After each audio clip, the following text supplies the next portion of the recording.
See what the guys did over the summer, and meet some of your favorite drivers to find out what they think about what is sure to be and is the most anticipated monster truck season ever. Would you believe? Bigger air, more carnage. Whoa! Are you serious? No! Oh yeah, I'm serious. And what else? Attitude.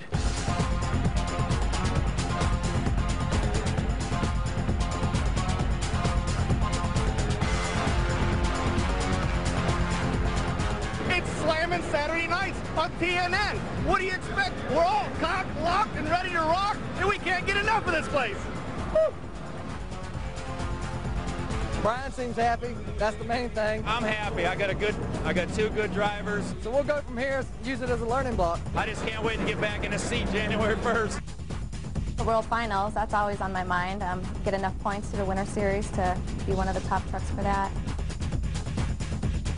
I've spent countless hours doing some research, a lot of thinking, because we've raised the level of monster trucks. They want winners. Whole seat of the pants. I hope monster trucking goes on for the next 20 years. That would be way awesome. I'd love to see it. You'd have to set your sights on the two top guys. That'd be Tom Mintz and Dennis Anderson. How great would it be if I could walk out of here spanking Tom Mintz? He wants to stake his claim no more of last year. I'm going to do it. I'm going to try as hard as I can. Oh yeah, this is definitely going to be interesting. But before we move ahead, let's not forget where we came from and take a look now at the season that raised the bar, so to say, in the world of monster truck racing.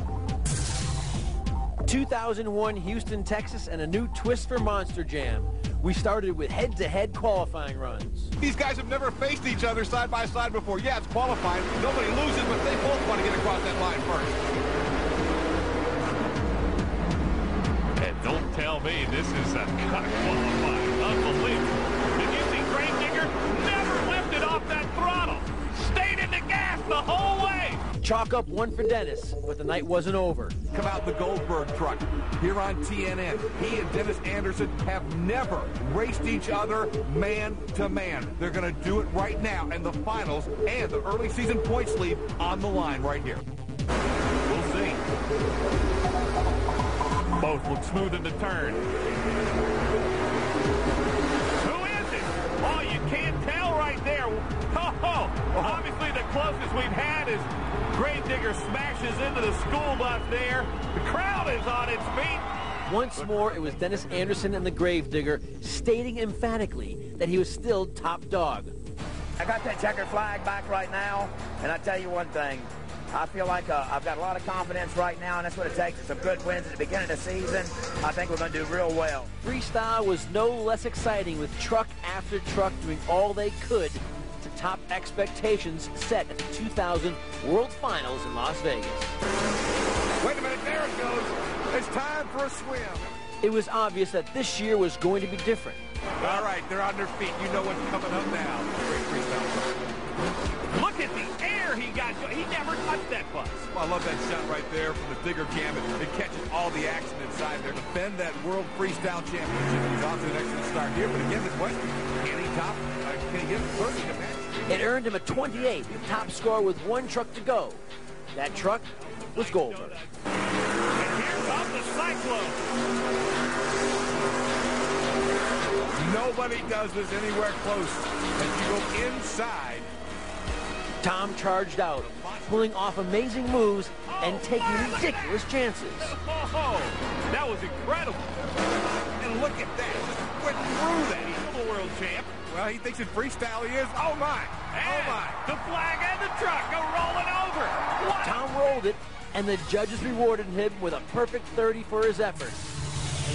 Next, it was on to Minneapolis and one of the wildest U.S. HRA events ever. The carnage started in the racing finals as Wrenchhead.com and Goldberg squared off. Tom Mintz has been on a roll. He has been smooth as silk. What power? Is he going over? Oh, he can't save it this time. It was the first rollover of the night and Tom's first race win of the year. Then came freestyle. He blew the rear tire. Oh! No! Whoa! It was a nice job on those crush cars. Can he save it? Chevrolet, that huge edge. Oh, no, he's over again. Little miss. Look at that tire flopping around. He's going over. Digger rolls it over. After the dust and smoke cleared, Dennis Anderson had the Gravedigger on top with a perfect 30. Guess who was the only truck left with a chance to top him? He can swing that truck. Oh, he's going sideways over the bus. Look at this. Tom Mintz is incredible in Goldberg. The result, a tie.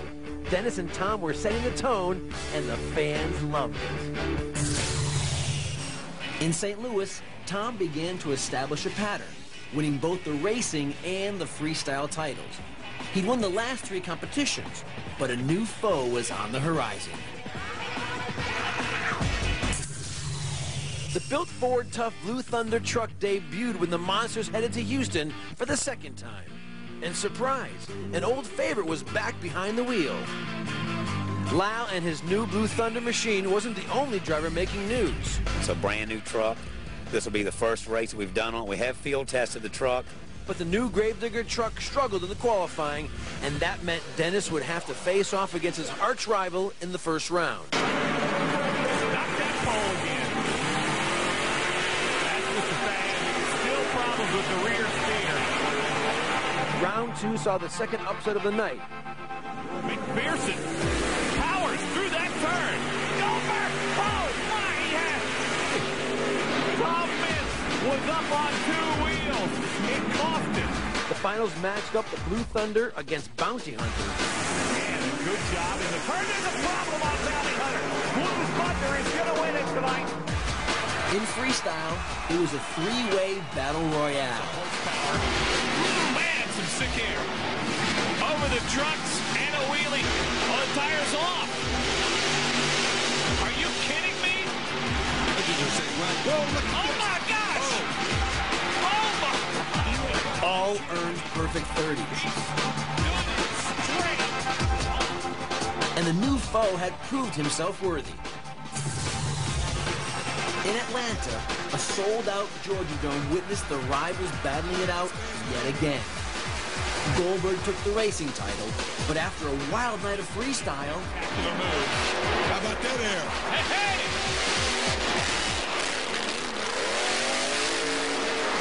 They ended up even.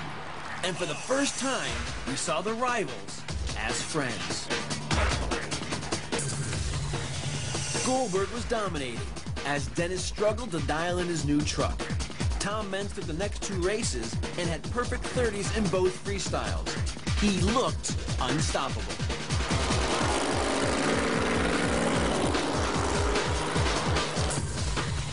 A real shocker in the racing segment at the Astrodome in Houston. nice start by Goldberg. Seasock's off to a great start the other end. This is close. He got him, Mike. Seasock won it. That left the door wide open for Gravedigger to return to his winning ways. And Dennis Anderson did not disappoint. Digger leads as they head to the turn. Problem for Seasock. Gravedigger is going to win it for the second time this season in Houston. There was some controversy in freestyle. Tom Mintz pulled off an incredible 75-foot jump in Goldberg, but the judges gave him a 27. I don't think the judges appreciated me that much, but I cut a little short, but hey, that's what happens. You can't win them all. That gave just enough room for Gravedigger to squeeze out a victory. Oh, he's got a flat tire, Scott. He does indeed. Left rear has gone flat. Don't think it's going to stop him, though, Mike. If I know Dennis, the flat tire will not stop him. He's going to keep going.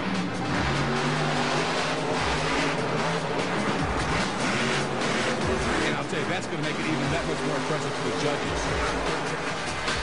Wow, it's a perfect 30. Gravedigger's your winner. Monster Jam's second trip to Minneapolis produced perhaps the most exciting race action of the season. Hometown hero Brian Bartle drove the Wolverine machine all the way to the final. In the turn, Goldberg slipped just a little bit. Wolverine got it. Brian Bartle. Wolverine is the winner. Boy, did he pick up time. That was the fastest lap anybody turned all night. And freestyle, well, it was over the top. Goldberg went over early, and his 29 allowed just enough room. Giving him the freestyle run sideways over the bus. The Gravedigger had done it again. Tom Mintz and the Goldberg team are in a tailspin. They're not used to losing, and they're working hard to get it back together. Next, we'll see how things play out in the final event, and then the incredible spectacle that is the World Final. I expect to go to the finals, and I expect to win Vegas, and I'm not going to settle for anything less. Anything but a win there is going to be a disappointment for me personally. Also coming up, new look, same driver, how changes could affect a champion. And later, what's all the hubbub surrounding Dennis Anderson? Want a hint? It's been 20 years in the making.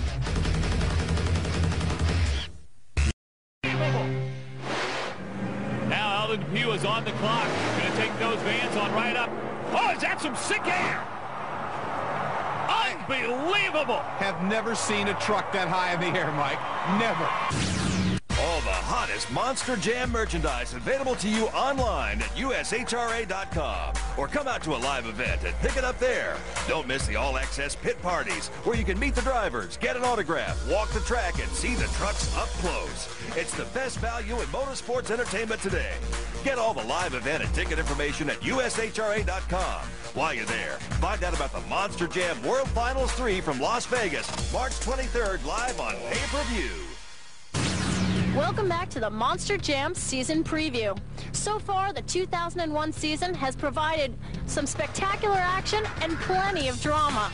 Goldberg enjoyed a solid points lead, but he had been winless in the last 4 events. With the World Finals quickly approaching, Tom Mintz knew that to achieve his goal of winning both the racing and the freestyle world championships, that he had to regain some momentum. Next stop, Jacksonville, Florida.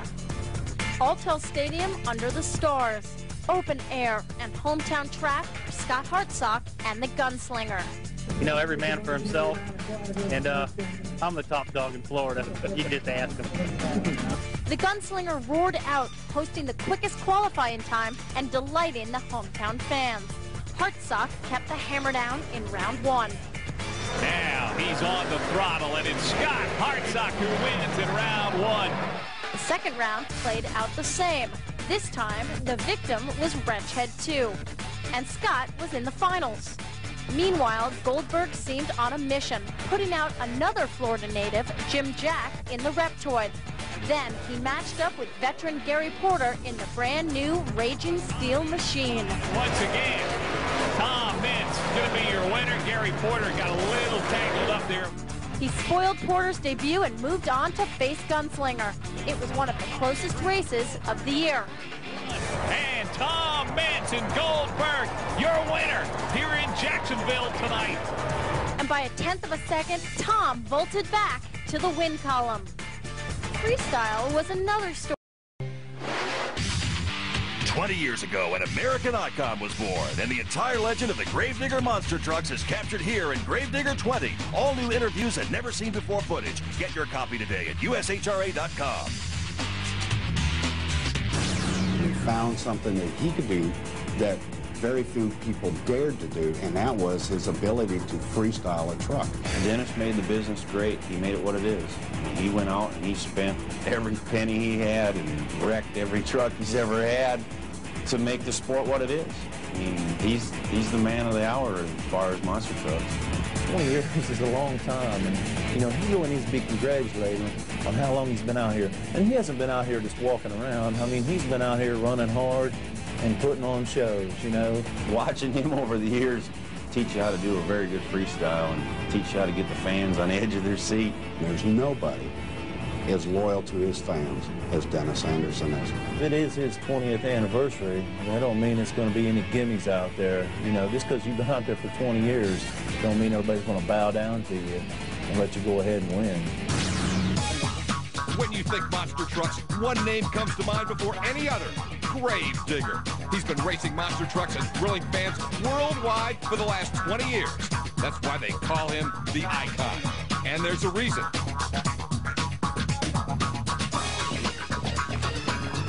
Dennis Anderson created the first gravedigger in 1981 from old parts of discarded vehicles.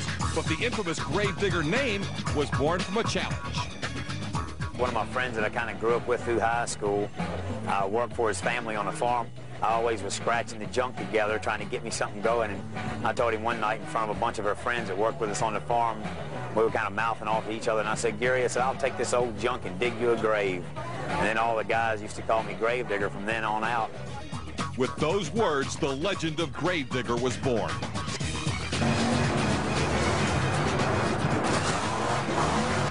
great start by Dennis Anderson. He explodes off the line. What an amazing job by Dennis Anderson and Gravedigger. Look out! Look out, he's on his lid. Oh, wow. And nobody is better at freestyling than Digger. He really can put on a show. Before, my job was easy.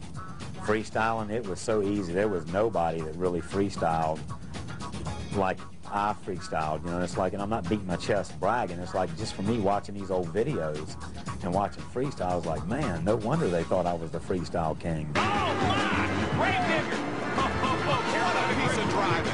What an incredible save that was, Mike. 20 years is a long time. He's been out here banging and crashing for a long time. And he's came from nothing and made it to the top. And he's a tough competitor, and, you know, that's got to be really special for him. But whatever happens, you can be sure of one thing. The Anderson name will be there, somewhere. After all, he is the icon. What a performance by Gravedigger. Well, thanks, Scott. We'll have more on Dennis and his amazing career as the year goes along. But right now, let's look at one of those years, 2001. Now, Dennis came into the season as the World Racing Champion, but as Dennis always does, he likes to push the envelope just a bit for himself and really for his fans. So what did he do? He built a brand new Gravedigger, number 14. And that truck debuted, well, to mixed results. This is Gravedigger 14. It's a brand new truck. This will be the first race we've done on it. We have field tested the truck. Had a couple little problems here and there with it, but we've worked them out pretty much. And but we'll see tonight. You know, it's a brand new piece, and actually this is the first time we've had the tires and the body on it. Well, he got off the line great, and then all of a sudden it looks like he had nothing. Whoa, there goes the turning pole. That's a penalty. Blue Thunder! Whoa! I think most of the problem is probably me. You know, just trying to get around the track with it and not making my turns right. I just got to get used to it. I don't want to throw it to the side and say, give me my old truck back, you know. I'll give it a good fair shot. And we're still making changes every week on it. You know, we try something a little different if it doesn't work. Dennis did improve as the year progressed, but his only race wins came in the Reliant Astrodome. The new number 14 seemed to work best in freestyle. And when Dennis took the freestyle win in Jacksonville, that made 3 straight. A 10, a 9, and a 10. Dennis Anderson is our winner with a 29. Here it is. We got a tore-up truck. Crowd was satisfied. I won freestyle. The World Finals in Vegas saw more problems. Gravedigger's in trouble. And he lost both the racing and freestyle titles to rival Tom Mintz. Last year wasn't all that Dennis had hoped it would be for the Gravedigger team. But in true Digger fashion that we've come to know and love, he never stops.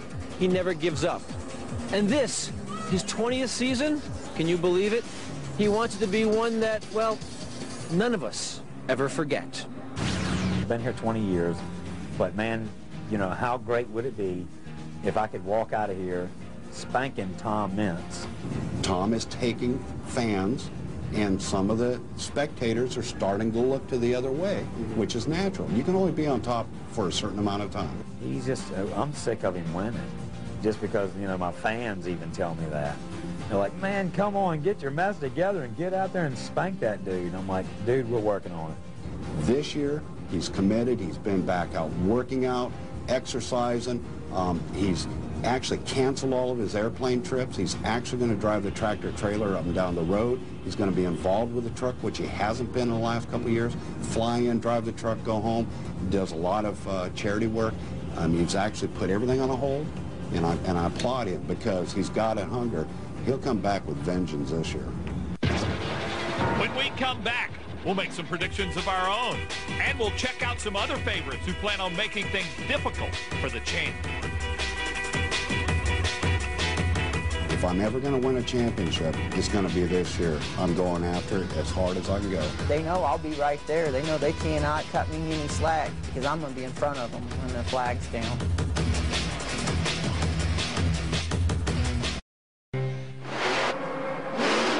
Welcome back. It's going to be a great season, and I can't wait for these events to get going. The Monster Jam World Finals 3, live from Las Vegas, March 23rd. If you can't be there live, then watch it live on pay-per-view. Contact your local cable provider for availability and home viewing requirements. Call today for more information.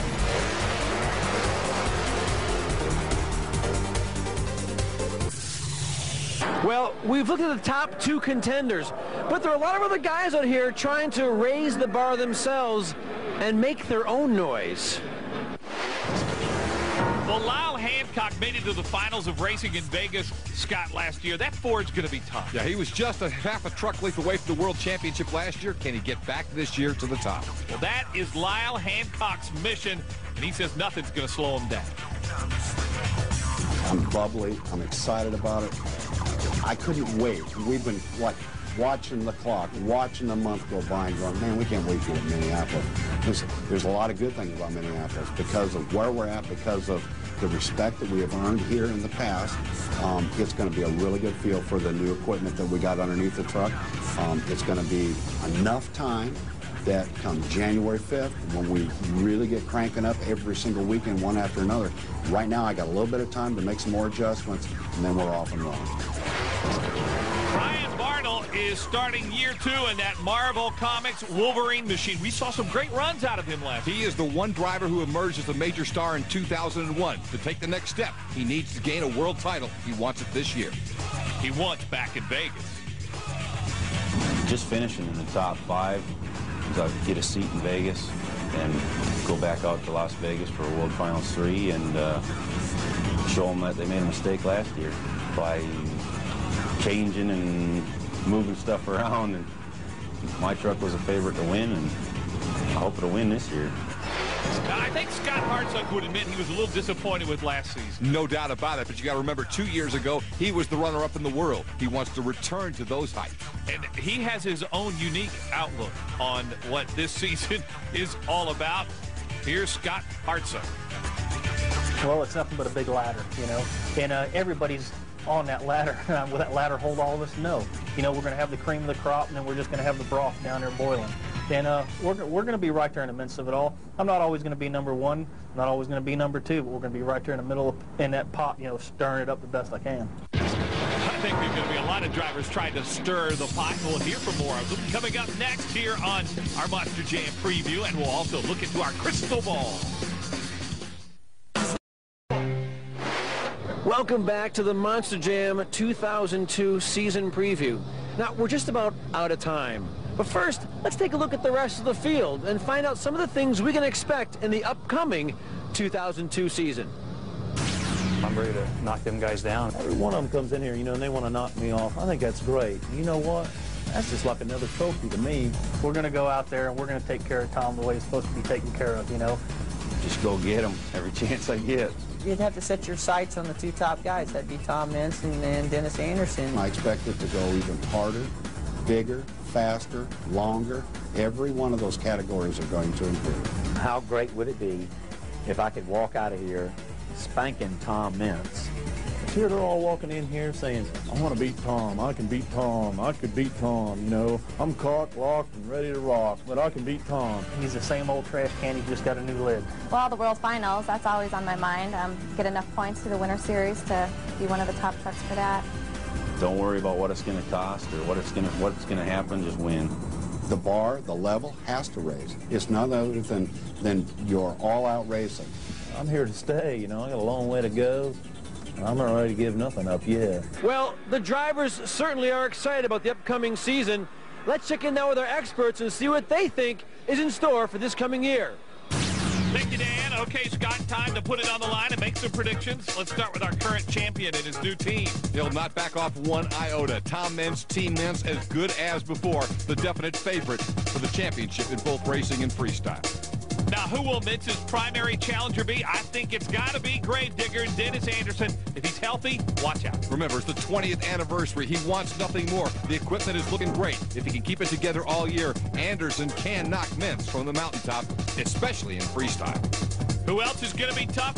Well, I think this built Ford Tough Blue Thunder machine with Lyle Hancock is going to challenge every week. Got that Ford corporate support. No truck has more research and development in it than that one, and Lyle Hancock is always a player, always a contender. Scott Hartsock seems awfully confident about this season. We'll see what he's got in Gunslinger as we get down to it. I believe that if anybody other than Meents or Anderson wins a world title, it'll be Bartle in the racing division. Wolverine is fast and tough. Also, watch out for that new truck, High Roller. Like the way it looks. We'll see how it runs coming up. Certainly. A dark horse and one the ladies will cheer all year. Scarlet Bandit. Dawn Cretan could play with the big boys. And her husband, Timmy Cretan's not bad either. Well, that does it for us tonight. But personally, I cannot wait to get these extreme machines fired up. Ah, the smell of methanol, the screaming engines, the heart-pounding thrill of 10,000 pounds of steel going 30 feet in the air. Oh! Incredible. But patience is a virtue. So be patient, please, along with me. But make sure you join us next week for the first show of the 2002 Monster Jam season from Minneapolis, Minnesota. I guarantee you, we're not going to let you down.